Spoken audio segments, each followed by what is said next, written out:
Hello दोस्तों, एनडीवाई UPSC की इस लेटेस्ट लाइव स्ट्रीम में आपका स्वागत है। तो दोस्तों, आज हम बात करने वाले हैं एक न्यू चैप्टर पर। तो आज का चैप्टर रहेगा आपका 11th फिजिक्स चैप्टर नंबर 2। तो आज आपका चैप्टर रहेगा वेक्टर। वेक्टर को हिंदी में कहते हैं सदिश। सदिश चैप्टर एक ऐसा चैप्टर है जो बहुत चैप्टरों में काम आता है।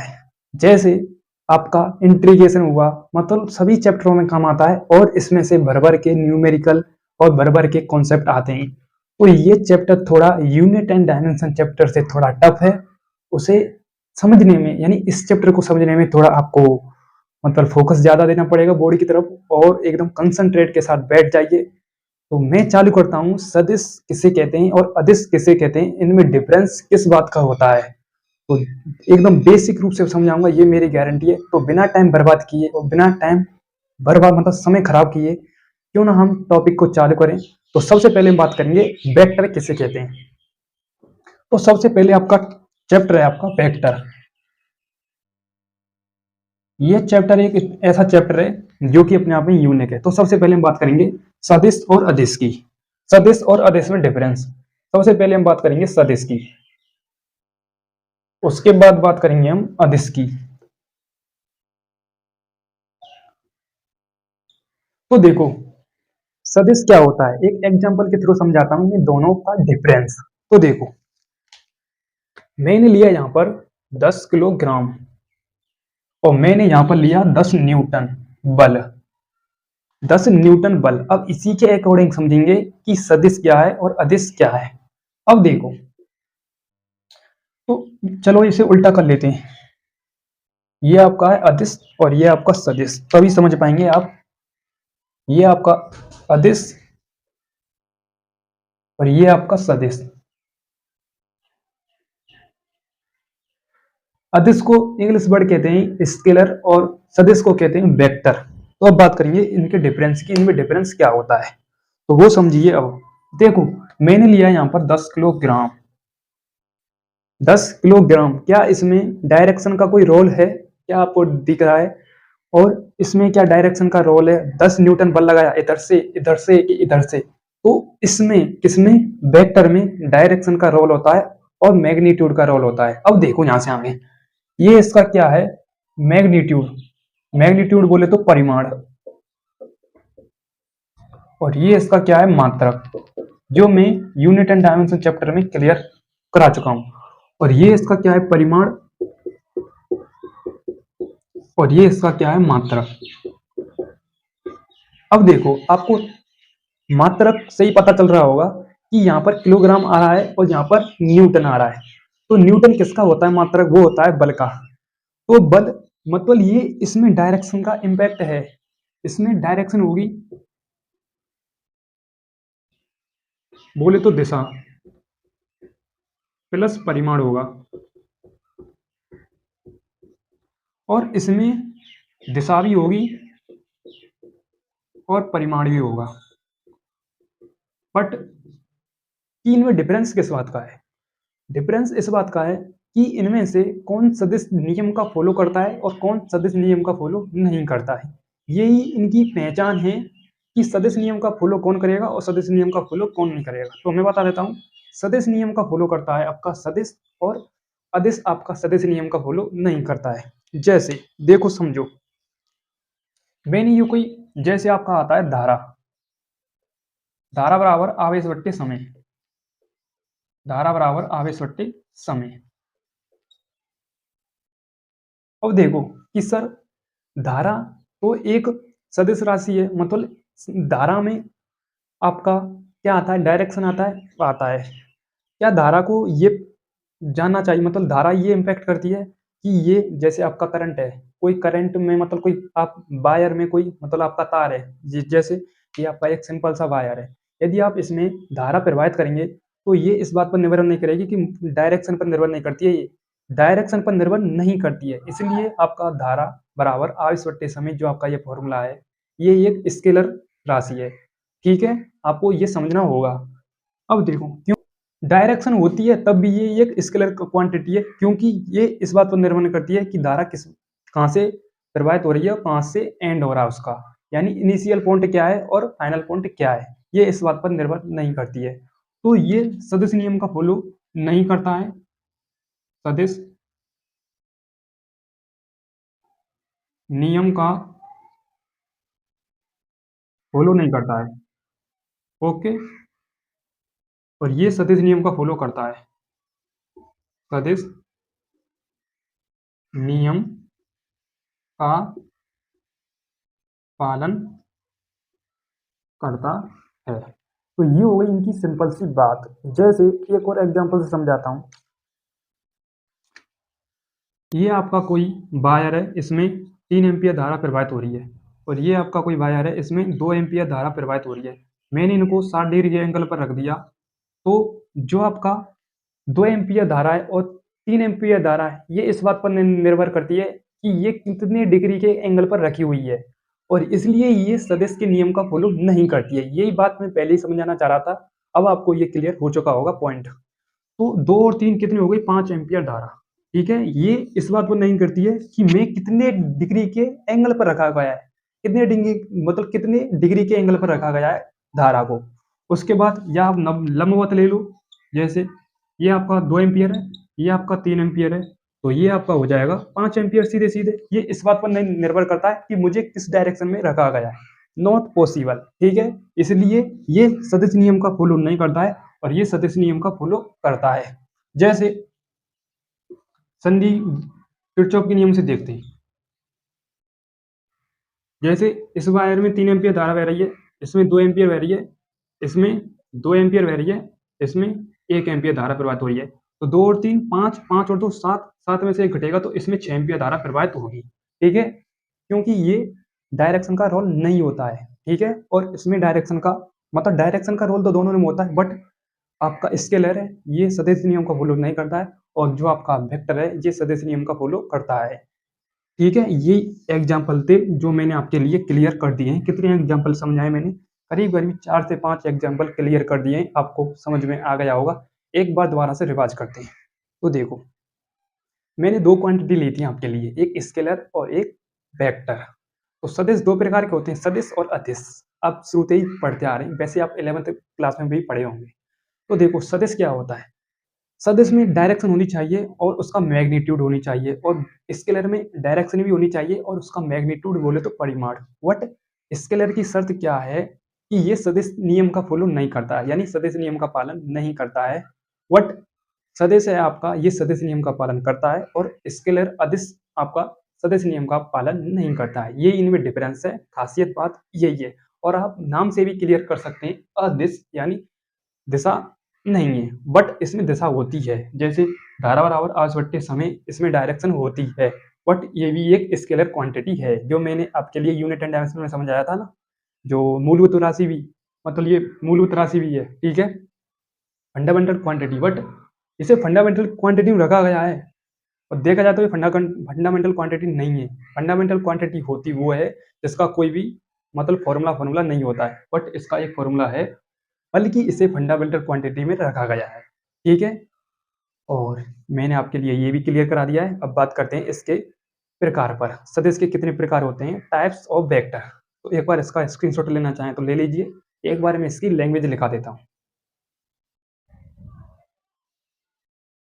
तो देखो, इसकी थ्योरी की बात करते हैं। सबसे पहले बात करते हैं स्केलर की लैंग्वेज। तो स्केलर की लैंग्वेज में सीधे सीधे लिखा हुआ है, वे फिजिकल क्वांटिटी जिनमें मैग्नीट्यूड और डायरेक्शन दोनों उपस्थित हों, लेकिन वेक्टर लॉ का पालन नहीं करती हों, वे आपकी स्केलर क्वांटिटी कहलाती हैं। जैसे फिजिकल क्वांटिटी धारा, जिसमें परिमाण और डायरेक्शन दोनों उपस्थित होते हैं, बल्कि वो स्केलर क्वांटिटी होती है, ना कि वेक्टर क्वांटिटी, जो मैं पहले समझा चुका हूँ। उसके बाद बात करते हैं वेक्टर की। वे राशि या वे सदिश जिसमें दिशा और परिमाण दोनों उपस्थित हों और वेक्टर लॉ का पालन करती हों, वेक्टर नियम के, मतलब वेक्टर के नियम का पालन करें, वे आपकी क्या कहलाएंगी, वेक्टर क्वांटिटी, बोले तो सदिश राशि। ये इनमें डिफरेंस था जो मैंने बता दिया है। अब बात करते हैं टाइप ऑफ वेक्टर, यानी टाइप्स ऑफ वेक्टर, सदिश के प्रकार। तो एक बार इसका स्क्रीनशॉट लें जल्दी से जल्दी। तो अब है आपका अगला topic, types of vector. Types of vector, सदिश के प्रकार।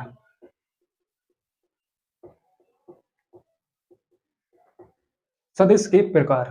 तो सबसे पहले आपका पहला पॉइंट है समान सदिश, सेम वेक्टर। इंग्लिश में कहते हैं सेम वेक्टर और हिंदी में कहते हैं समान सदिश। उसके बाद आता है समांतर सदिश, उसके बाद प्रति समांतर सदिश, उसके बाद इकाई सदिश, उसके बाद संरेखीय सदिश, उसके बाद ध्रुवीय सदिश। तो ये इसके कुछ प्रकार हैं जो मैं आपके लिए थोड़ा थोड़ा इनके लिए इंफॉर्मेशन देते जाऊंगा पूरी नॉलेज के साथ। तो देखते हैं इसमें क्या होता है, इसमें क्या होता है। तो देखो, और यहाँ से आगे जो भी आपके अदर एग्जाम है जैसे एनडीए, एयरपोर्ट, डिफेंस से रिलेटेड यहीं से क्वेश्चन पूछते हैं, और ध्यान के साथ, क्योंकि वो आपका इंट्रोडक्शन था पहले और ये आपका कॉन्सेप्ट है, जहर लेवल कॉन्सेप्ट। तो देखो सबसे पहले आपका है समान सदिश, इंग्लिश में कहते हैं सेम वेक्टर।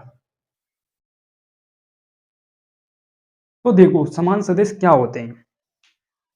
समान सदिश वे होते हैं जिनकी डायरेक्शन समान हो और मैग्नीट्यूड भी समान हो। तो मैग्नीट्यूड क्या होता है, तो देखो जैसे ये आपका कोई ए वेक्टर है और ये आपका कोई बी वेक्टर है। तो देखो इनकी डायरेक्शन समान है, दोनों की डायरेक्शन समान है, दिशा समान, दिशा समान,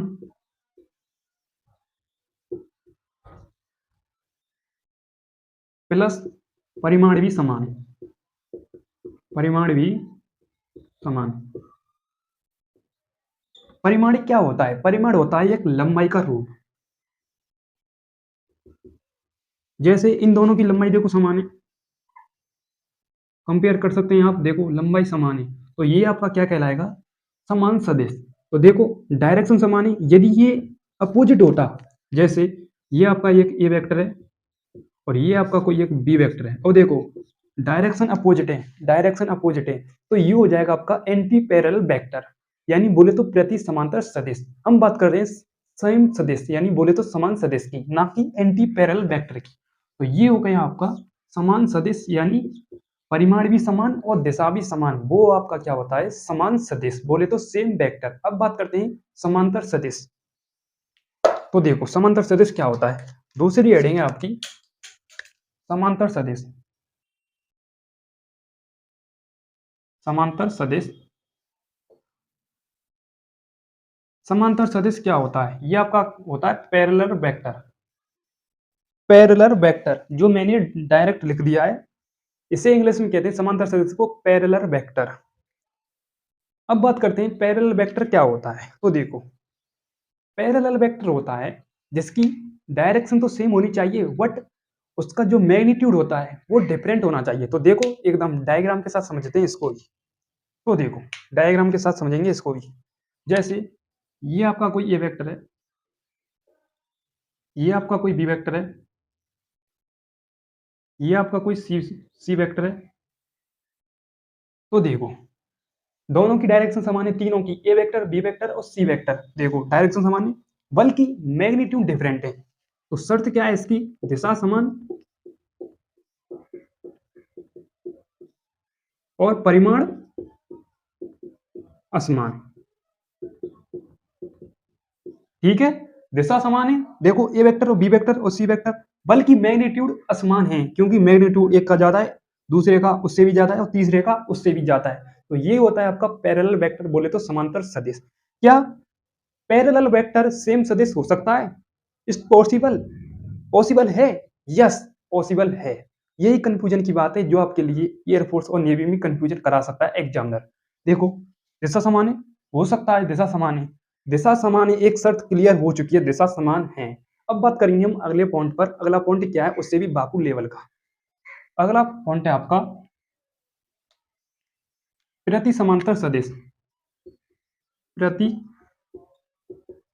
समांतर सदिश, इसे इंग्लिश में कहते हैं anti parallel vector, anti parallel vector, anti parallel vector. तो देखो एंटी पैरेलल वेक्टर क्या होता है, देखो नाम से ही क्लियर हो रहा है, प्रति समांतर, यानी जिसकी डायरेक्शन अपोजिट होनी चाहिए वही आपका क्या कहलाएगा, प्रति समांतर सदिश।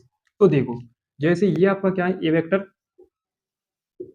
और ये आपका क्या है, बी वेक्टर, ये आपका क्या है, सी वेक्टर। तो देखो, जैसे ये वेक्टर है, इसकी डायरेक्शन की मतलब आगे की तरफ है और बी वेक्टर की डायरेक्शन पीछे की तरफ है। मतलब देखो, एकदम क्लियर के साथ समझे और फोकस होना चाहिए बोर्ड की तरफ। देखो, प्रति समांतर सदिश यानी एंटी पैरेलल वेक्टर। पहले मैंने बात करी थी ए वेक्टर यानी left hand side, direction left hand side की तरफ है। उसके बाद बी वेक्टर की राइट हैंड साइड की तरफ डायरेक्शन है और सी वेक्टर की लेफ्ट हैंड साइड, इसकी सी वेक्टर की लेफ्ट हैंड साइड डायरेक्शन है। तो ये आपका क्या कहलाएगा, प्रति समांतर सदिश जिसकी डायरेक्शन अपोजिट हो, वो क्या कहलाएगा आपका प्रति समांतर सदिश। ठीक है, क्लियर। अब बात करते हैं अगले पॉइंट की। अगला पॉइंट है आपका संरेखीय सदिश। संरेखीय सदिश, संरेखीय सदिश। तो संरेखीय सदिश क्या होता है?